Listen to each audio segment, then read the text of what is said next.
फटाफट मैं आपको क्वेश्चन सिखा देता हूँ। ये मैं फर्स्ट फॉर्मूला जो यूज करूंगा, ये मैं सेकंड फॉर्मूला यूज करूंगा, ये मैं थर्ड फॉर्मूला यूज करूंगा और ये मैं फोर्थ फॉर्मूला यूज करूंगा। मेरी बात नहीं समझ आई?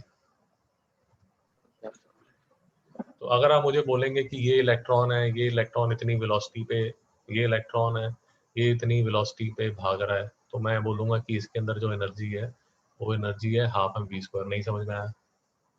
समझ। अगर आप बोलेंगे कि सर ऐसे पोटेंशियल डिफरेंस है और पोटेंशियल डिफरेंस के बीच में इलेक्ट्रॉन या प्रोटॉन जो भी है वो इतने पोटेंशियल डिफरेंस में अगर भाग रहे हैं, तो मुझे पता है कि उसके अंदर जो एनर्जी है वो ये है। नहीं समझ में आया? तो समझ। और ये जो एनर्जी है, जैसे ये एनर्जी है या ये एनर्जी है, तो वो कई बार मैं ये जो फॉर्मूला है लैम्डा निकालने के लिए यहाँ पर डाल दिया करूंगा। अब बात ही समझ नहीं आया? छोटे छोटे जो फॉर्मूले हैं फ्री के नंबर है, ज्यादा एक बार कंसेप्ट समझ आ गया तो क्वेश्चन फटाफट निकल जाता है। पहला देख लीजिए, इलेक्ट्रॉन वोल्ट है, एक्सेलरेट किया थ्रू अ पोटेंशियल 120 वोल्ट। ये मैं आपको बोला था इलेक्ट्रॉन है। अगर इलेक्ट्रॉन है तो चार्ज गिवन है, कितना चार्ज गिवन है? 1.6 × 10⁻⁹ कूलम चार्ज गिवन है। तो ये चार्ज है, ये वोल्टेज है, तो आपके पास एनर्जी आ चुकी है। नहीं समझ में आया? तो समझ। वेवलेंथ निकालनी है। तो यही जो मैंने आपको बताया है, फिर से मैं आपको एक डेरिवेशन सी करके बता दिए। आपको जैसे करना चाहते हैं वैसे कर लीजिए कि इतनी एनर्जी उसके पास है। अगर इतनी एनर्जी उसके पास है तो मैं बोलता हूँ कि इतनी काइनेटिक एनर्जी उसके पास है। भाग रहा होगा ना वो, जब वो भाग रहा होगा तो उसकी वेलोसिटी मैंने निकाल ली। अब वो जो वेलोसिटी है,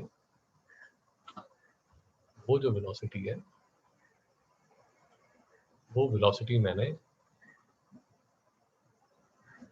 यहाँ पर डाल दी। नहीं समझ में आया? तो समझ। बाजी नहीं समझ में आया? समझा सर। इसमें सिर्फ ये याद रखिए, थोड़ा सा कंफ्यूजन हो जाएगी, मैं अभी बता देता हूँ। वेलोसिटी ये है, ये वोल्टेज है और ये फ्रीक्वेंसी है। नहीं समझ में आया? तो समझ। ये वेलोसिटी है, ये वोल्टेज है, ये फ्रीक्वेंसी है।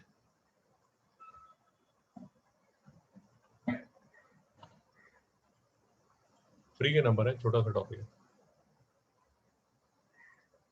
फिर ये तो हमने कर लिया, 14.5 हमने कर लिया, ये और बीच में मिस हुआ है। 14.5 हो गया, 14.6 देख लीजिए। एक बार सर 14.5 एक्सप्लेन कर सकते हो? मेरे को थोड़ा कंफ्यूजिंग लगा था। 14.5 आपको कंफ्यूजन लगा था? मेरे को समझा नहीं अच्छे से। यार इसमें कंफ्यूजिंग सिर्फ ये है कि ये फुटपाथ क्या 2 मीटर और 20 मीटर की कोई रिक्वायरमेंट नहीं है, बस इसमें ये कंफ्यूजन है। नहीं समझ में आया? हाँ सर वही कंफ्यूजन। Okay sir. उसकी कोई जरूरत नहीं है, पता नहीं ऐसे ही दिखा। बेसिकली वो आपको एक सेंस ऑफ कंपैरिजन करा रहे हैं। कंपैरिजन ये करा रहे हैं कि 2 मीटर वाइड रोड पे इतनी वेवलेंथ क्या आप नोटिस कर पाओगे? वो आपको सिर्फ एक सेंस ऑफ कंपैरिजन दे रहे हैं। बात समझ में आई? Yes sir. यस। इसके जवाब उसका और कोई फायदा नहीं है। They are just trying to give you a sense of comparison. अब आज क्लियर है? अभी भी नहीं क्लियर? अभी क्लियर है सर, क्लियर है सर। मैं आपको ये एग्जांपल कराता हूँ तो और बात समझ आ जाएगी। अब देखिए, अगर हम वही बात अगर इलेक्ट्रॉन पे लेते हैं, अब इलेक्ट्रॉन की काइनेटिक एनर्जी 100 इलेक्ट्रॉन वोल्ट है, और ये जो इलेक्ट्रॉन है ये 2 एंगस्ट्रॉम होल से पास हो रहा है। मेरी बात समझ नहीं आ रही? Yes sir.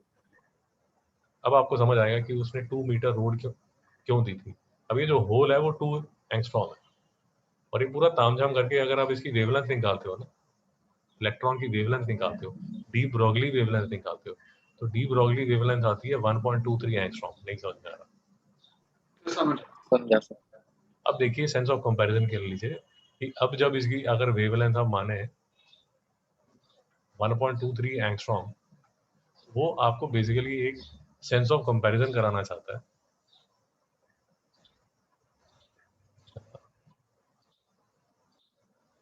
वो आपको एक सेंस ऑफ कंपैरिजन कराना चाहता है कि compare electrons wavelength with the circular hole 2 angstrom.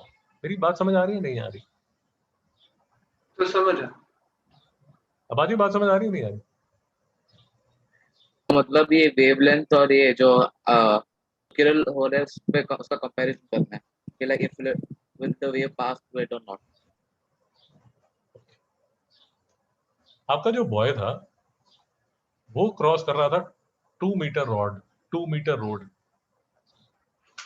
और उसकी जो वेवलेंथ थी, ये 2 मीटर रोड, उसकी जो वेवलेंथ आ रही थी वो आ रही थी कुछ 10⁻⁻27 या 34, पता नहीं जो भी आ रही थी। अब आपका जो इलेक्ट्रॉन है उसकी जो वेवलेंथ है वो है 1.23 एंगस्ट्रॉम, और वो पास कर रहा है इस होल से जो कि है 2 एंगस्ट्रॉम। अब मेरी बात समझ आए? हाँ सर। वो आपको ये दिखाना चाहता है कि एट अ क्वांटम लेवल, मतलब एट अ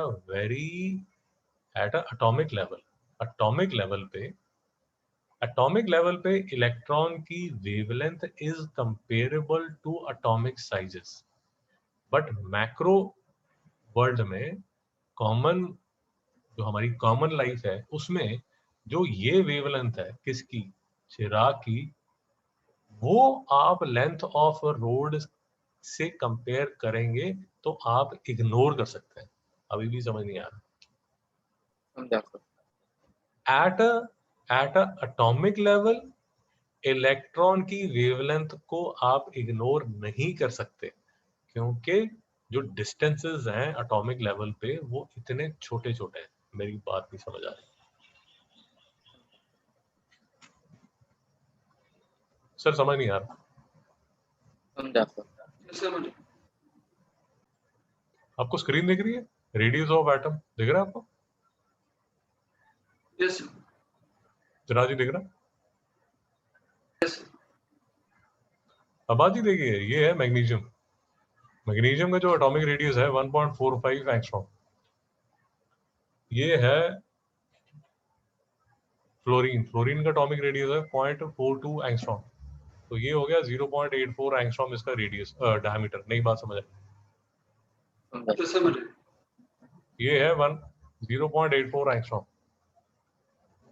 और आपका जो इलेक्ट्रॉन है उसका कितना था, वेवलेंथ कितनी बताई थी आपने? 1.36 या 1.3 1.3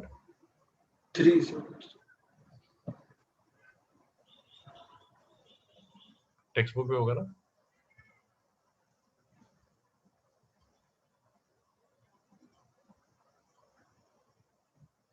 देखिए, जो 1.23 एंगस्ट्रॉम आपका इलेक्ट्रॉन की वेवलेंथ है।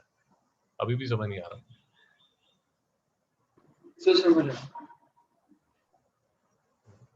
यार 1.23 एंगस्ट्रॉम इलेक्ट्रॉन की वेवलेंथ है, और नियॉन का जो डायमीटर है, मतलब उसका जो एटम है उसका जो डायमीटर है, उसकी जो डायमीटर है वो है 0.76 एंगस्ट्रॉम का। नहीं समझ में आया? तो समझ रहा। तो एटॉमिक लेवल पे इट इज ऑलमोस्ट लाइक कि आपके घर में हाथी आ गया। अब बात नहीं समझ में आया? ये मैं आपको बताने की कोशिश कर रहा हूँ कि एटॉमिक लेवल पे जो डी ब्रॉगली वेवलेंथ है वो मैटर करती है, मैक्रो लेवल पे वो मैटर नहीं करती। अभी भी समझ नहीं आया? तो समझ रहा। That is all that they are trying to tell you, and that is what it is written here. If we try to estimate de Broglie wavelength of a moving electron passing through a small aperture or oxygen molecule in air, we find it significant, as can be seen in the following example. But that is all they are trying to tell you. कि Newtonian mechanics जो कि मतलब हमारी जो classical mechanics है जो कि बड़े लेवल पे चलती है, जो मैक्रो लेवल पे चलती है, उसमें इसलिए डी ब्रॉगली वेवलेंथ का कोई खास फर्क पड़ता नहीं है। बट जैसे ही आप क्वांटम लेवल पे आते हैं, आप वेरी मिनिस्कल लेवल पे आते हैं, ये सब चीजें बहुत मैटर करना शुरू कर देती हैं। अब बाजी अभी भी समझ नहीं आया? समझा। That is all they are trying to tell you. Question 13 देख लीजिए। Calculate the wavelength associated with electron, its momentum and speed. अब बेसिकली वही 4 फॉर्मूले हैं, वो 4 फॉर्मूले को आपको आगे पीछे करना है, सिर्फ यही है, उसमें से और कुछ नहीं है। तो ये मेरे पास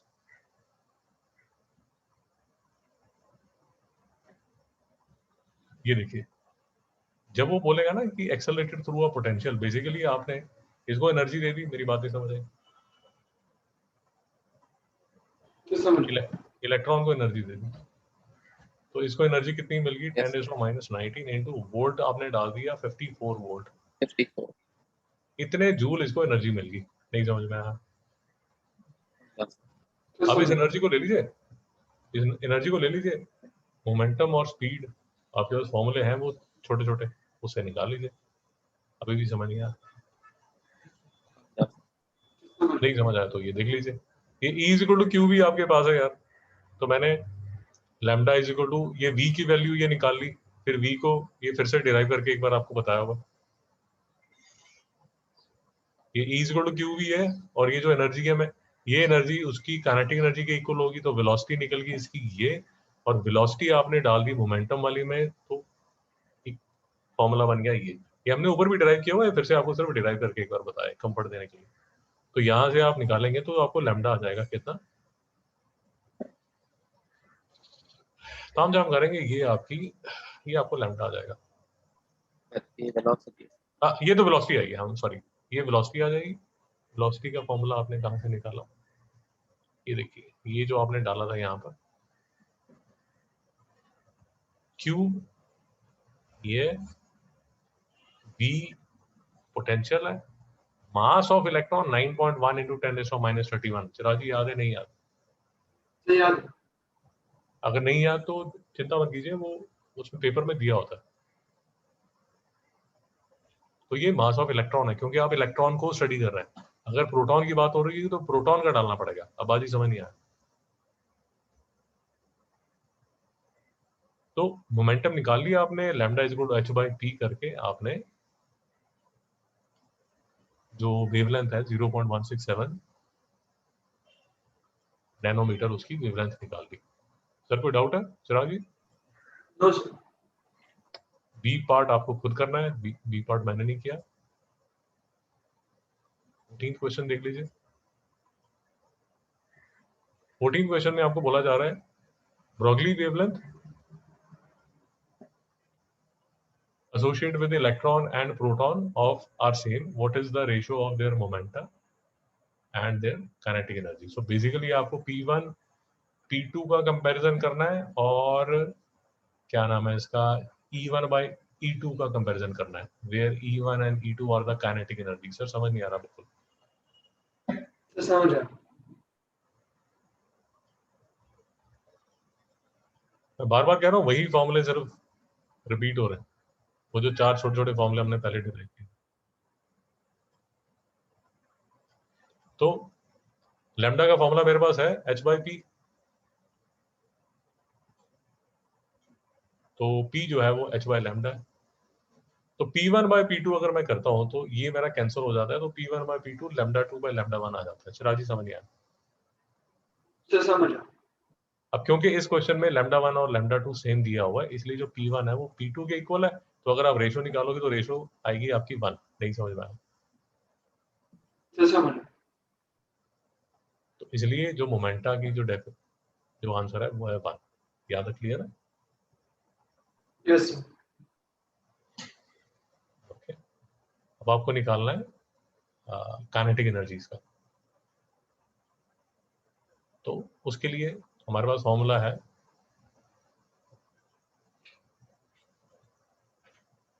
उसके लिए आप फॉर्मूला यूज करेंगे ये। अब λ1 by λ2 करेंगे, थोड़ा सा तामझाम करेंगे, तो फॉर्म आपके पास जो रिलेशन आ जाएगा वो आएगा ये। नहीं समझ में आया चिराग जी? सर समझ आया। अब क्योंकि λ1 λ2 के इक्वल है, तो बेसिकली ये साइड तो कैंसिल होगी, तो E1 m1 is equal to E2 m2 आ गया। बात नहीं समझ आई? सर समझ आया। रेशो आप निकालना चाहते हैं E1 by E2, तो ये इक्वल हो जाएगी M2 by M1। नहीं समझ में आया? सर समझ आया। तो बेसिकली इस केस में जो E1 आप ले रहे हैं और E2 आप ले रहे हैं, इनमें से एक प्रोटॉन है और एक इलेक्ट्रॉन है। बात नहीं समझ आई? सर समझ आया। ये जो M2 है ये है 1.67 into 10⁻⁻27 जो कि बेसिकली मास ऑफ प्रोटॉन है। सर समझ नहीं आया? सर समझ गया। तो ये क्वेश्चन में जो सेकंड जो नंबर 2 है वो बेसिकली है प्रोटॉन। नहीं समझ में आया? सर समझ गया। ऐसे लिख लीजिए। तो आप वैल्यू डालेंगे मास ऑफ प्रोटॉन की, मास ऑफ इलेक्ट्रॉन की, तो आपके पास ये रेशो आ जाएगी 1833। सर अभी भी डाउट है? No sir.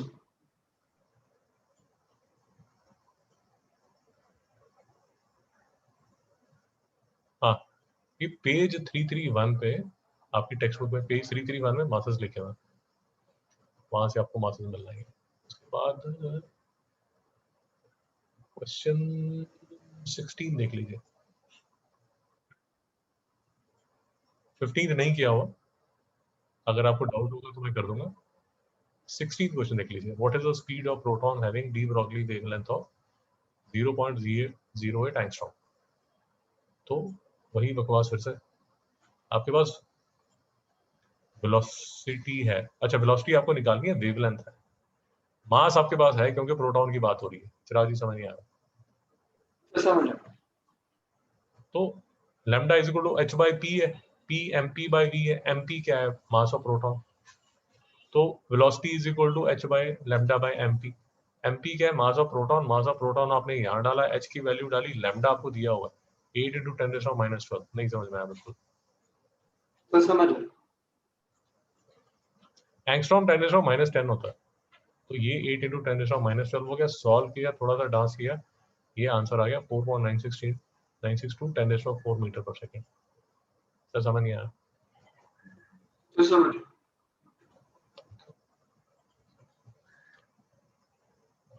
क्वेश्चन 17 देख लीजिए। न्यूक्लियर रिएक्टर है sir, neutron travels with energies of 5 into 10⁻21 joule, find their speed and wavelength. बार बार याद रखिए न्यूट्रॉन की बात हो रही है, तो उस हिसाब से आपको जो मासेस है वो चेंज करने पड़ेंगे। बात समझ नहीं आ रही? तो हाफ mv स्क्वायर, v की वेलोसिटी निकाली, किसकी? v की वेलोसिटी मतलब न्यूट्रॉन की वेलोसिटी। मास किसका डलेगा? न्यूट्रॉन का मास डलेगा। न्यूट्रॉन का मास कहां से मिलेगा आपकी बुक में? पेज नंबर 331 पे। नहीं समझ में आ रहा? सर समझ गया। न्यूट्रॉन की वैल्यू आपने डाली, वेलोसिटी निकाल ली ये, और lambda is equal to h by p, और थोड़ा सा डांस किया, फाइनल आपका आंसर निकल आएगा ये। नहीं समझ में आया सर? सर समझ गया। 2 क्वेश्चन नहीं है सर। अगर आप बोलेंगे कि हे भगवान ये तो बड़े कॉम्प्लिकेटेड क्वेश्चन है, समझ ही नहीं आ रहे, तो इसके सॉल्यूशन भी मिल जाएंगे। लेकिन मैं चाहता हूँ कि, एंड आई होप कि अब आप अपने आप ये क्वेश्चन नंबर 15 और क्वेश्चन नंबर 18 कर पाएंगे। बाजी बात समझ आई? Yes. फिर भी आप बोलेंगे नहीं समझ आ रहा, तो मैं उसके भी सॉल्यूशन आपको भेज दूंगा एज पर योर कन्वीनियंस। चिराग जी समझ आया नहीं आया? सर समझ गया।